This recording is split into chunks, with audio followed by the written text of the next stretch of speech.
Hallo, in diesem Video zeigen wir Ihnen, wie Sie in der Mitarbeiterverwaltung Mitarbeiter anlegen bzw. anpassen können. Hierfür wählen Sie bitte den Menüpunkt Dienste Mitarbeiterverwaltung. Sie erhalten folgende Ansicht. Unter dem Reiter Details können Sie einen neuen Mitarbeiter hinzufügen. Hierfür wählen Sie den Button Neu unten links.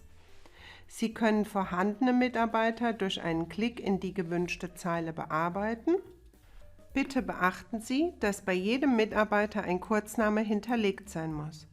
Der Kurzname bildet sich automatisch bei Eingabe aus Vor- und Zunamen.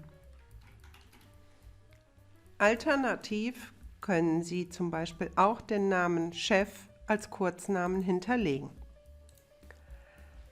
Zweitens muss zwingend notwendig bei jedem Mitarbeiter ein Status ausgewählt und hinterlegt werden, denn der Status wird in manchen Programmteilen ausgewertet, wie zum Beispiel in der Feuerstättenschaumaske auf der Feuerstättenschaukarte. Hier wird dann der Status Meister ausgewertet.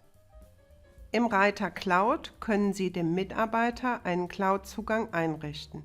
Wie Sie hierbei vorgehen, finden Sie in unserem FAQ Mitarbeiter-Benutzer freischalten für die Cloud Einrichtungsassistent.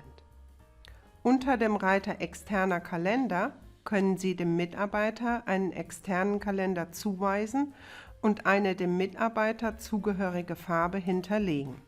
Eine ausführliche Anleitung finden Sie in unserem FAQ Kalender. Abonnieren Sie unseren Channel und verpassen Sie keine News mehr.